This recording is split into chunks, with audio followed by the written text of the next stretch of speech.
சாய்நாதனே போற்றி. வாழ்க வையகம், வாழ்க வளமுடன். அனைத்து உறவுகளுக்கும் இனிய வணக்கம். வேத ஜோதிடத்தில் முக்கியமான மற்றும் மங்களகரமான கிரகமாக கருதப்படுபவர் சுக்கிர பகவான். அன்பு, அழகு, செல்வம், ஆடம்பரம் மற்றும் வாழ்க்கை வசதிகளை தீர்மானிக்கும் கிரகமாக விளங்குகிறார் சுக்கிர பகவான். சுக்கிர பகவான் பொதுவாக சுமார் 25 நாட்களுக்கு ஒருமுறை தனது ராசியை மாற்றுவார். அந்த வகையில் வரும் மார்ச் மாதம் 26ஆம் தேதி வியாழக்கிழமை அன்று அதிகாலை 5:30 மணிக்கு மீனராசியில் இருந்து வெளியேறி மேசராசிக்கு பயிற்சியாக உள்ளார். சுக்கிர பகவான் மேசராசியில் ஏப்ரல் மாதம் 19ஆம் தேதி பிற்பகல் 3:51 வரை பயணம் செய்வார். இந்த சுக்கிர பயிற்சியானது மிகவும் சிறப்பு வாய்ந்தது. ஏனெனில் இது விசுவாசு ஆண்டின் இறுதி சுக்கிர பயிற்சி ஆகும். அதே போல இது பாலபவம் வருடத்தின் வரக்கூடிய முதல் சுக்கிர பயிற்சி ஆகும். இந்த சுக்கிர பெயர்ச்சி உங்கள் வாழ்வில் பல மாற்றங்களை தரப்போகிறது. குடிசையில் இருந்த சில ராசிக்காரர்களின் வாழ்க்கை இப்போது கோபுரத்தில் ஏறப்போகிறது. பணம் பல வழிகளில் இருந்து வரப்போகிறது.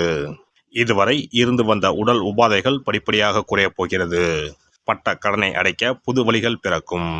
நடக்கப்போகும் இந்த சுக்கிர பெயர்ச்சியால் உங்கள் வாழ்வில் வளமும் நலமும் செல்வ செழிப்பும் பெற்று வாழ்வில் உயரிய நிலையை அடைய எல்லாம் வல்ல எம்பெருமானை வேண்டி விரும்பி கேட்டுக்கொள்கிறேன்.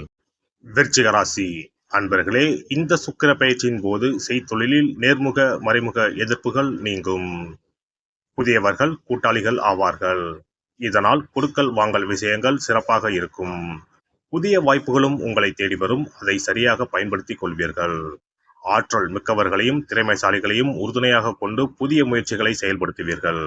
குடும்பத்தில் சந்தோஷம் நிறையும். உங்களின் இல்லம் தேடி விருந்தினர்கள் வருவார்கள்.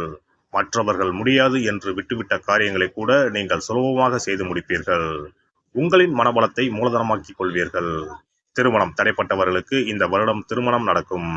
குடும்பத்தாருடன் சுப நிகழ்ச்சிகளில் கலந்து கொள்வீர்கள். ஆன்மீக சுற்றுலா சென்று வருவீர்கள். மற்றபடி வெளி ஆட்களிடம் உங்களின் தொழில் ரகசியங்களை பகிர்ந்து கொள்ள வேண்டாம். பூர்வீக சொத்து சம்பந்தப்பட்ட பிரச்சனைகளை விட்டு கொடுத்து முடித்துக் கொள்ளவும். இந்த காலகட்டத்தில் எதிர்பாராத செலவுகளும் அதனால் கவலைகளும் உண்டாகும். நம்பகமான கூட்டாளிகளிடம் முக்கியமான வேலைகளை பிரித்து கொடுத்து அவர்களின் விருப்பப்படி செயல்பட அனுமதிப்பீர்கள். அனுபவசாலிகளின் வழிகாட்டுதலின்படி குறித்த காலத்தில் திட்டமிட்டு செயல்படுவீர்கள்.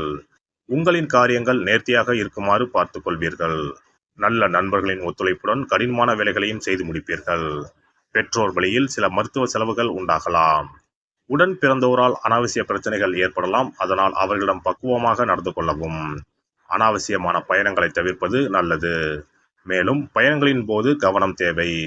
மற்றபடி பிள்ளைகளுக்கு சிறப்பான வருமானம் தரும் உத்தியோகம் கிடைக்கும். எவருக்கும் இந்த காலகட்டத்தில் வாக்கு கொடுப்பதோ முன்ஜாமீன் போடுவதோ வேண்டாம். உத்தியோகஸ்தர்கள் இயந்திர வாழ்க்கையில் இருந்து விடுபட்டு சிந்தனைகளுக்கு செயல் வடிவம் கொடுக்க நினைப்பீர்கள்.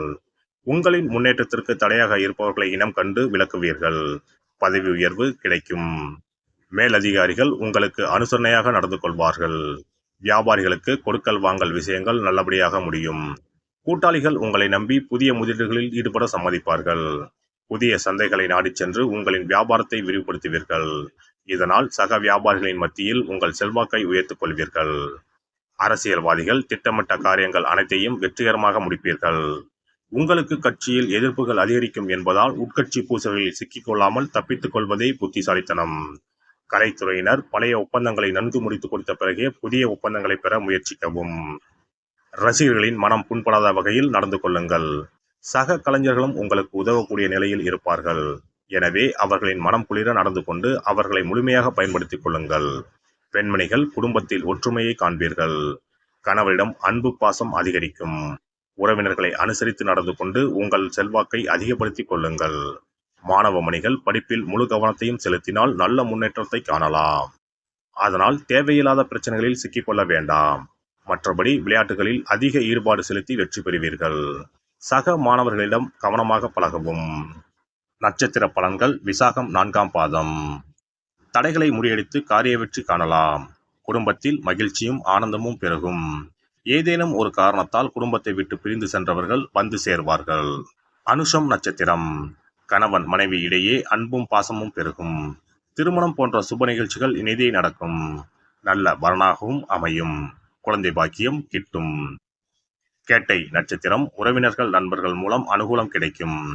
உடல் நலனை பொறுத்தவரை சிறப்பாக இருக்கும். உத்தியோகம் பார்ப்பவர்களுக்கு முன்னேற்றம் ஏற்படும். கோரிக்கைகள் ஒப்பந்தங்கள் நிறைவேறும். செவ்வாய் தோறும் அருகில் இருக்கும் அம்மன் கோவிலுக்கு சென்று வலம் வந்து வணங்கி வரவும். நல்லெண்ணெய் விளக்கு ஏற்றலாம், கோளாறு பதிகம் பாராயணம் செய்யலாம். செவ்வாய் தோறும் எலுமிச்சை மாலையை அம்மனுக்கு அர்ப்பணித்து வலம் வந்து வணங்குங்கள். முன்னோர் வழிபாடு தினமும் செய்யவும். ஒரு முறையாவது குலதெய்வத்தையும் இஷ்ட தெய்வத்தையும் ஒரே நாளில் சென்று தரிசித்து வாருங்கள். கடன் பிரச்சனைகள் தீரும், குடும்பத்தில் மகிழ்ச்சி நிலவும், மன நிம்மதி உண்டாகும். சிறப்பு தொகுப்பு. இனி சுக்கிர பகவானின் அருளை முழுமையாக பெற வெள்ளிக்கிழமையில் செய்ய வேண்டிய வழிபாடு என்ன என்பதனை பற்றி காண்போம். வெள்ளிக்கிழமை என்பது தெய்வ வழிபாட்டிற்கு உரிய நாளாகும். அதிலும் குறிப்பாக மகாலட்சுமியை வழிபடுவதற்கு சிறப்பான கிழமையாக கருதப்படுகிறது. நமக்கு செல்வத்தை வாரி வழங்கக்கூடிய மகாலட்சுமி தேவியும் குபேரனும் நம்முடைய பூர்வ ஜென்ம கர்ம வினைக்கு ஏற்ப பலாபலன்களை கொடுக்கிறார்கள். அதை அனுபவிக்க செய்யும் பொறுப்பு சுக்கிர பகவான் பார்த்து கொள்கிறார். ஒருவர் செல்வந்தராக இருப்பதற்கு ஜாதகத்தில் சுக்கிரன் அருள் கட்டாயம் இருக்க வேண்டும். சுக்கிரனுடைய அருள் பெற வெள்ளிக்கிழமையில் சுக்கிரஹோரை வரும் நேரத்தில் இவ்வாறு வழிபாடு செய்தால் சுபபோக வாழ்க்கையை அனுபவிக்க முடியும். ஒருவருடைய ஜாதகத்தில் சுக்கிரன் நீச்சம் பெற்றால் உடல் ரீதியான ஆரோக்கிய ரீதியான பாதிப்புகள் ஏற்படும். சொத்து சுகங்கள் எவ்வளவு இருந்தாலும் அதை முழுமையாக அனுபவிக்க முடியாமல் செய்துவிடும். பெரிய பெரிய பணக்காரர்களை எடுத்துக்கொண்டால் அவர்களிடம் எவ்வளவு காசு கொட்டி கிடந்தாலும் சுக்கிர தசை இல்லை என்றால் அவ்வளவு பணமும் வீண் விரயமாகத்தான் போகும். குறிப்பாக மருத்துவ செலவுகள் செய்தே சொத்துக்கள் அழியும் நிலை வரும். இதற்கு சுக்கிர பகவானுடைய வழிபாடு நல்ல ஒரு பலனை கொடுக்கும். சுக்கிர பகவானுக்கு வெள்ளிக்கிழமை என்பது உரிய தினமாகும். சுக்கிரன் அருள் பெற வீட்டில் வெள்ளி பொருட்களை பயன்படுத்துவது நலமாகும். வெள்ளியில் சுக்கிரன் வசிப்பதாக ஐதீகம் உள்ளது. வெள்ளி பொருட்கள் கொண்டு பூஜை செய்தால் சகல சௌபாக்கியங்களும் உண்டாகும்.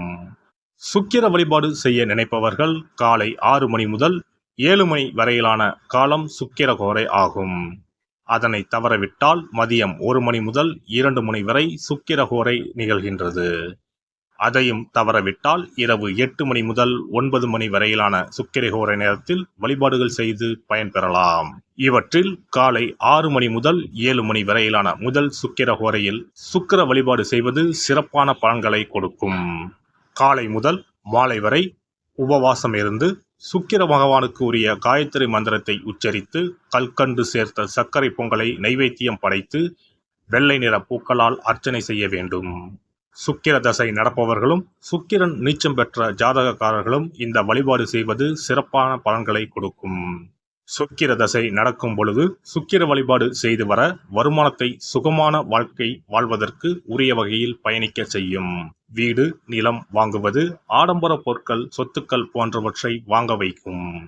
அதுவே சுக்கிரன் நீசம் பெற்ற காலத்தில் இந்த வழிபாடு செய்பவர்களுக்கு வீண் விரயங்கள் இல்லாமல் ஓரளவிற்கு வறுமையிலிருந்து பிழைக்கச் செய்யும். வெள்ளிக்கிழமையில் நவக்கிரக கோவிலுக்கு சென்று சுக்கிர பகவானுக்கு வெள்ளை வஸ்திரம் சாற்றி வழிபாடு செய்யலாம். வெள்ளை நிற நைவேத்தியங்கள் தயார் செய்து கோவிலில் வரும் பக்தர்களுக்கு தானம் செய்யலாம். இவ்வாறு செய்து வர சுக்கிரனின் முழு அருளும் கிடைக்கப் பெற்று வாழ்வில் உயரிய நிலையை அடைவீர்கள். எல்லாம் வல்ல இறையருளால் நீங்களும் உங்கள் அன்பு குடும்பமும் உடல் நலம், நீலாயுள், நிறை செல்வம், உயர் புகழ், மெய்ஞானம் ஓங்கி வாழ்க வளமுடன். இந்த வீடியோ பதிவு உங்களுக்கு பிடித்திருந்தால் லைக் பண்ணுங்க, கமெண்ட் பண்ணுங்க, ஷேர் பண்ணுங்க, மறக்காம சப்ஸ்கிரைப் பண்ணுங்க, பக்கத்துல இருக்கிற பெல் பட்டனை கிளிக் பண்ணுங்க. நன்றி, வணக்கம். ஓம் நமச்சிவாய, சிவாய நம.